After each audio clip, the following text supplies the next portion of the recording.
Okay, this is video 3 in the series of GCSE Resistant Materials coursework project support. Section 3 relates to the creation of your specification. Now this follows on from the research that you should have just done and obviously the analysis that you've done before that. Let's check with the mark scheme and see what's expected within this section.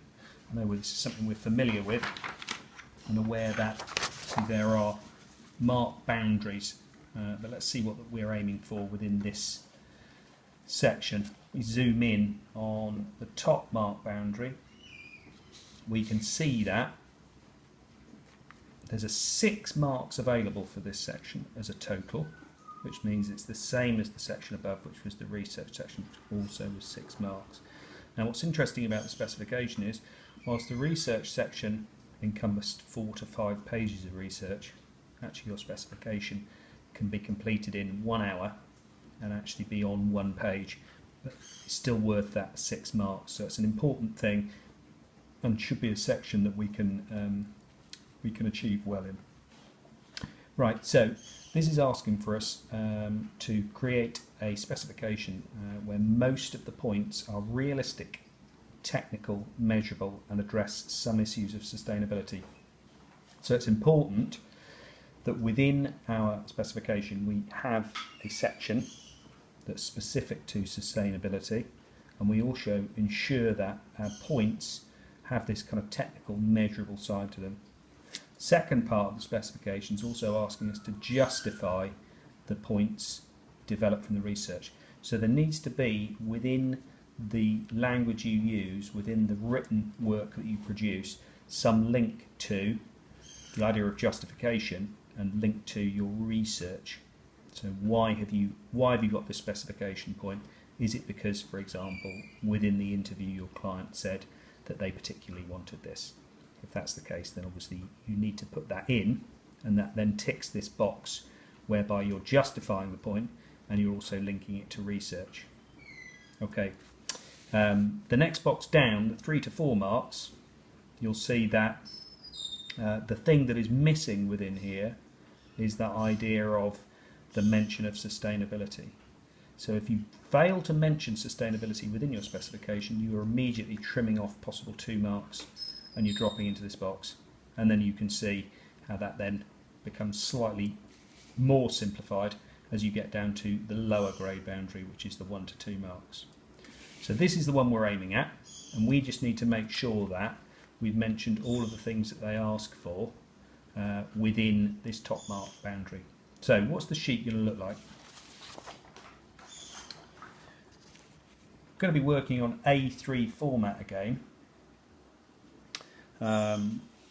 This sheet will be formatted in the same way as your other sheets within your folder, and again you are probably going to be word processing this, so you'll need to be looking at this title font again, making sure that it matches the other sheets. If you put a border on, obviously you'll need to put that on as well. Now this page is best done in a table format, and I've very roughly drawn up this table, but again if you're using the computer then obviously you can get lovely straight lines on here. The words that we need to mention, or the areas that we need to mention, you will see are familiar and actually relate right back to the analysis that we've done, but also some very specific words from our research too. So the idea of form relating to the shape of our product. Now I filled in a point here, this is just an example. The radio must be a triangle. Now the reason for that could be from interview with client. So we've got then that justification and also that link back to your research. Okay. There may be other things in relation to the form whereby they want a triangle, but actually maybe they want rounded corners. So maybe they've seen the rounded corners in research of existing products, seen in existing products. Okay, so I've made my point, it must be this, it must have rounded corners, it must be whatever. And then I've also justified that but linked that back into the research. When you're doing yours, you can use slightly fuller sentences than I've done within this example, but this is just to give you some idea of direction. You'll need to come up with 1, 2, 3 or 4 points under each section.